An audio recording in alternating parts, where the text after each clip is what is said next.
Assalamualaikum warahmatullahi wabarakatuh. Terima kasih. Pada kesempatan kali ini saya akan membawakan materi em, peran komunikasi pemasaran, peran komunikasi dalam pemasaran, peran komunikasi terpadu dalam proses pemasaran. Nah, pada kali ini saya akan membawakan 3 pokok materi yang dimana adalah analisis strategi pemasaran, analisis peluang, dan analisis kompetitif. Sebelumnya, saya akan membahas dulu sedikit tentang peran komunikasi dalam pemasaran. Nah, peran komunikasi itu sendiri itu dia memiliki peran yang sangat penting dalam sebuah proses pemasaran, karena dalam sebuah pemasaran adalah sebuah proses atau upaya untuk memberitahu atau mengingatkan pasar atau konsumen tentang produk atau jasa yang kita miliki. Tujuan dari proses pemasaran, tujuan dari komunikasi pemasaran terpadu sendiri itu adalah untuk membentuk ekuitas merek, membentuk ekuitas merek, menjadikan produk diterima dengan baik dan sebagai alat penyumbang perusahaan, alat penyambung maksud saya. Dalam pemasaran sendiri juga, dalam komunikasi pemasaran sendiri juga,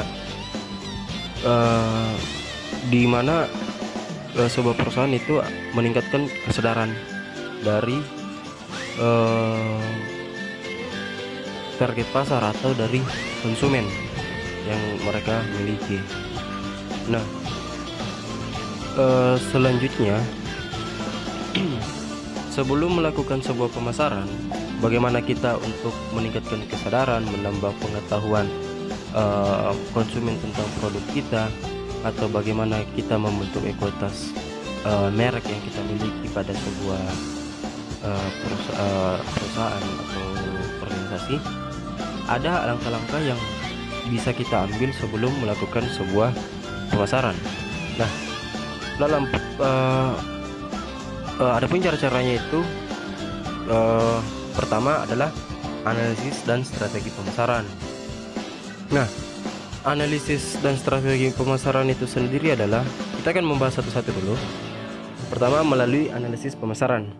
Nah, analisis pemasaran itu berdasarkan pengertiannya adalah suatu penganalisasian atau penyelenggaraan atau untuk mempelajari berbagai masalah dalam pasar.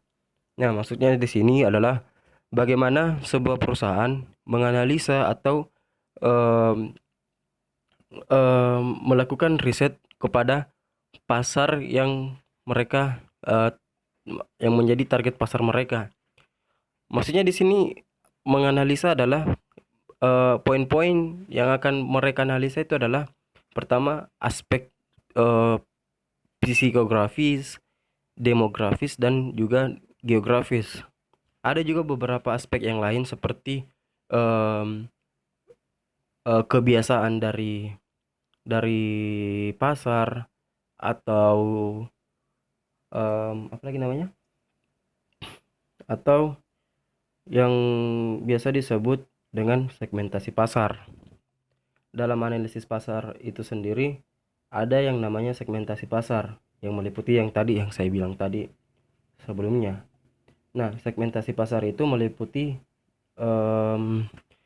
meliputi 3 segmen. Yang pertama segmen geografis, segmentasi demografis, dan segmentasi psikografis.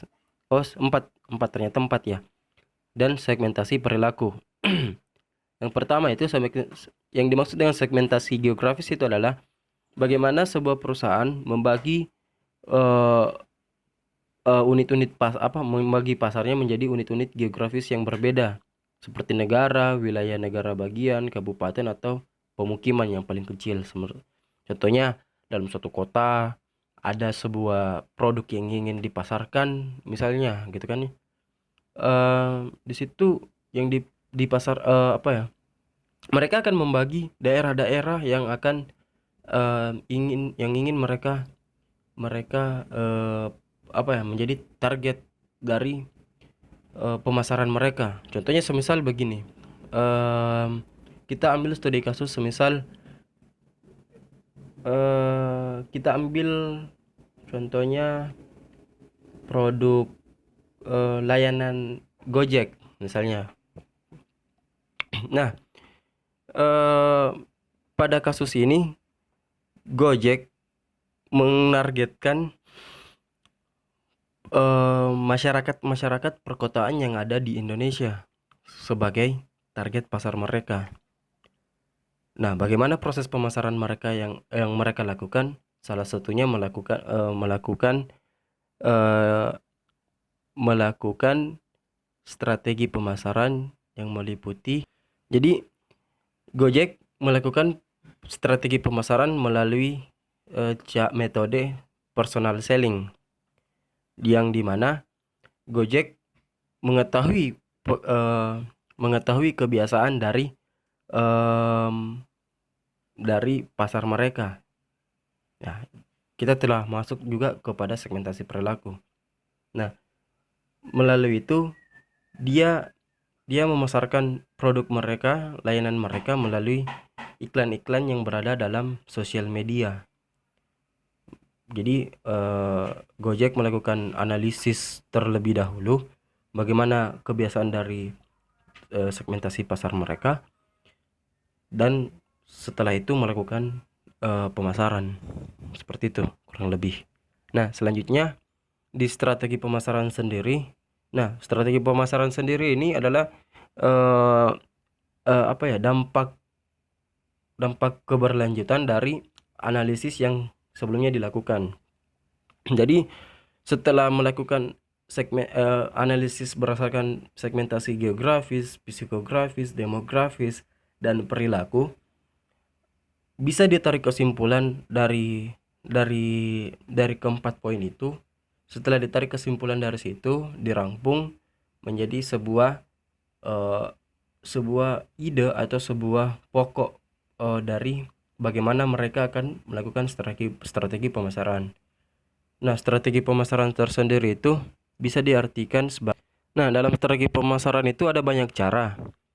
Ya, salah satunya adalah bagaimana perusahaan ikut serta dalam kompetisi. Artinya begini, kompetisi dalam artian mereka ikut dalam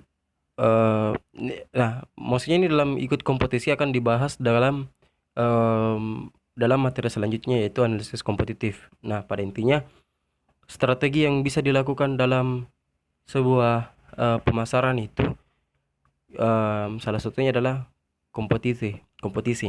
Nah, bagaimana menyiapkan sebuah strategi pemasaran itu? Menyiapkan strategi pemasaran itu ada 3 pokok penting yang bisa diperhatikan. Yang pertama adalah definisi pasar yang jelas. Yang kedua, kolaborasi yang baik antara kekuatan perusahaan dan kebutuhan pasar. Yang ketiga, kinerja perusahaan yang unggul. Nah, dari 3 poin tersebut, perusahaan bisa mengupayakan strategi yang maksimal atau strategi yang efektif untuk mencapai target pasar mereka. Nah, selanjutnya pada materi selanjutnya itu adalah analisis peluang. Analisis peluang sendiri adalah wilayah di mana terdapat kecenderungan permintaan yang menguntungkan, di mana perusahaan percaya kebutuhan konsumen belum terpuaskan, dan di mana perusahaan dapat bersaing dengan secara efektif. Maksudnya di sini adalah analisis peluang adalah setelah mereka melihat masalah yang ada pada pasar, mereka bisa menganalisis dari ini adalah efek lanjutan dari analisis pasar tadi. Jadi analisis peluang ini bagaimana perusahaan melihat peluang yang bisa melihat masalah yang ada di masyarakat yang bisa dijadikan sebuah peluang. Contoh kasusnya itu seperti Gojek tadi. Pihak dari Gojek sendiri melihat bahwa masyarakat Indonesia itu butuh sesuatu yang lebih cepat, butuh sesuatu yang efektif, melihat mobilitas di Indonesia itu sedang berkembang pesat. Artinya dalam artian orang-orang di Indonesia itu mulai aktif atau mulai mulai memiliki ketergantungan dengan yang namanya kemudahan dalam bertransaksi, dalam memilih memilih angkutan umum. Makanya hadirlah produk layanan Gojek untuk mempermudah masyarakat Indonesia dalam menggunakan transportasi umum, melakukan transaksi melalui media online dan lain sebagainya. Jadi analisis peluang itu bisa dilihat efektif tidaknya setelah bagaimana perusahaan bisa jeli melihat masalah yang ada dalam pasar.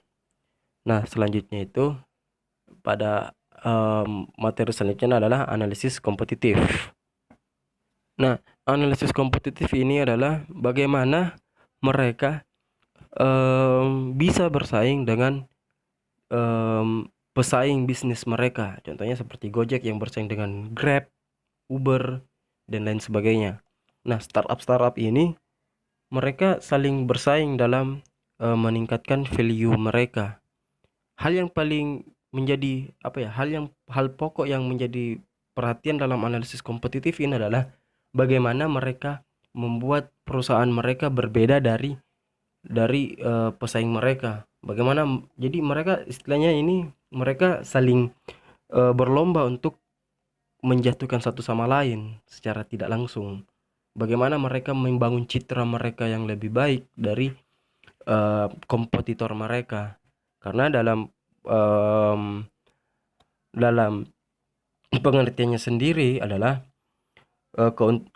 analisis kompetitif ini adalah meneliti keuntungan kompetitif, yaitu suatu hal khusus yang dimiliki atau dilakukan perusahaan yang memberikannya keunggulan dibandingkan kompetitor. Nah, dari penjelasan yang tadi saya jelaskan sebelumnya, pada intinya analisis kompetitif itu bagaimana mereka membangun value yang lebih agar lebih terlihat bernilai di masyarakat. Jadi maksudnya begini, saat sebuah pemasaran dilakukan tanpa adanya kompetisi dalam situ, orang-orang tidak akan tahu, orang-orang tidak mempunyai pilihan lain. Maksudnya begini, saat pemasarannya, saat sebuah produk dipasarkan tanpa adanya kompetisi atau tanpa adanya pesaing, itu akan membuat akan mengurangkan tingkat kesadaran masyarakat akan suatu produk, karena kompetisi sendiri itu akan membuat promosi atau pemasaran semakin ramai di tengah masyarakat. Jadi semakin gencarnya pesaing, sebuah produk bersaing dengan atau sebuah perusahaan bersaing satu sama lain, otomatis pemasaran akan semakin ramai di tengah-tengah masyarakat, dan secara tidak langsung dari persaingan itu akan membangun sendiri kesadaran masyarakat terhadap sebuah produk atau sebuah layanan. Begitu. Ya, saya akan melanjutkan materi dari Saudara Edward. Yang pertama itu target pemasaran. Pasar dibagi-bagi ke dalam sejumlah segmen yang kemudian dipilih untuk dijadikan target pasar yang akan menjadi fokus kegiatan pemasaran dan promosi. Target dan sasaran setiap segmen tentu saja tidak sama. Ini berarti praktisi pemasaran harus menyediakan anggaran yang berbeda serta strategi bauran promosi juga yang berbeda. Jadi anggaran yang dibutuhkan di sini ada dua, anggaran untuk target pasar dan anggaran untuk sasaran pasar. Selanjutnya, proses pemasaran. Proses pemasaran yang dijalankan praktisi pemasaran dalam memilih atau menentukan pasar disebut dengan proses target pemasaran, atau biasa juga disebut proses pemasaran saja, yang mencakup 4 langkah, yaitu yang pertama, identifikasi pasar atau konsumen yang belum terpenuhi kebutuhannya. Maksudnya di sini bagaimana cara kita mendata hasil data kita mengidentifikasi suatu pasar, di mana satu pasar ini konsumen yang mencari suatu produk belum terpenuhi kebutuhannya, atau kebanyakan konsumen belum terpenuhi kebutuhannya dalam suatu wilayah. Yang kedua, menentukan segmentasi pasar dengan cara mendata dengan teliti. Segmentasi pasar mendata dengan teliti suatu wilayah atau pasar yang ingin kita targetkan peluncuran produk kita. Yang ketiga, memilih pasar yang akan dijadikan target. Hampir sama dengan nomor 2. Bagaimana di sini cara kita memilih pasar yang akan dijadikan target untuk peluncuran produk kita, di mana pasar tersebut banyak orang yang menginginkan produk yang akan kami keluarkan. Yang keempat, menentukan positioning produk melalui strategi pemasaran. Maksudnya bagaimana cara suatu perusahaan menciptakan suatu produk yang dapat mengesan di pemikiran konsumen yang membeli suatu produk kami. Selanjutnya, segmentasi pasar.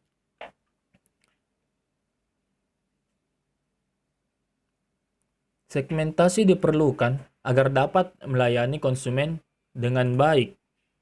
Yang pertama, segmentasi demografis. Dari segi usia, biasanya konsumen dibedakan menurut usianya, dari anak-anak, remaja, dewasa, dan orang tua. Yang kedua, dari jenis kelamin. Ada produk yang hanya dapat digunakan oleh wanita, dan ada produk pula yang hanya dapat digunakan oleh pria, tergantung dari produk yang dikeluarkan suatu perusahaan. Yang ketiga, pekerjaan. Di sini pekerjaan terdapat dua kalangan, kalangan eksekutif dan kalangan pekerja kasar. Maksudnya, kalangan eksekutif lebih menyukai media yang dapat mendorong daya pikir mereka dalam mengambil keputusan. Misalnya, menonton program berita atau film-film tertentu di televisi. Sedangkan kalangan pekerja kasar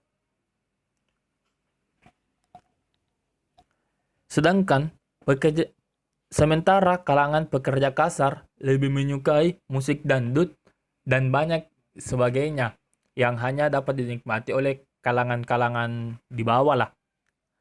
Pendidikan. Yang keempat itu pendidikan. Seseorang yang berpendidikan tinggi cenderung membaca secara rutin surat kabar dan majalah-majalah tertentu yang sesuai dengan tingkat pendidikannya. Sebaliknya,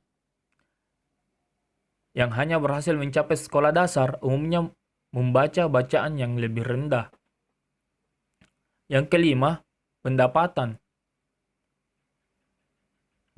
Produk yang dibeli seorang biasanya dilihat dari pendapatan suatu rumah tangga atau konsumen yang ingin membelinya. Yang keenam, agama. Pada stasiun televisi, segmentasi konsumen berdasarkan agama telah digunakan untuk membuat program-program tertentu, misalnya sinetron religius, ceramah agama, dan sebagainya. Dan yang terakhir, suku dan kebangsaan. Segmentasi konsumen berdasarkan suku dan kebangsaan sepanjang suku ini memiliki perbedaan yang mencolok dalam hal kebiasaan dan kebutuhannya bila dibandingkan dengan suku lainnya. Maksudnya, tidak semua suku dan bangsa memiliki kesamaan dan kebutuhan masing-masing. Kenapa perlu dibedakan? Yang kedua, segmentasi geografis. Pasar dibagi-bagi dalam beberapa unit geografis yang berbeda, seperti negara, provinsi, kabupaten, kota, desa, Ya, kita melihat dari segmentasi geografis, setiap wilayah pasti memiliki kebutuhan yang berbeda. Orang kota pasti eh, tidak membutuhkan apa yang dibutuhkan orang berada di desa. Begitupun sebaliknya. Tapi tidak menutup kemungkinan pasti keinginan mereka suatu saat akan sama. Dan yang ketiga, segmentasi psikografis. Maksudnya, segmentasi psikografis kita melihat berdasarkan gaya hidup dan kepribadian manusia. Biasanya, gaya hidup mempengaruhi perilaku seseorang dan akhirnya menentukan pilihan-pilihan konsumen seseorang. Selanjutnya, target pasar.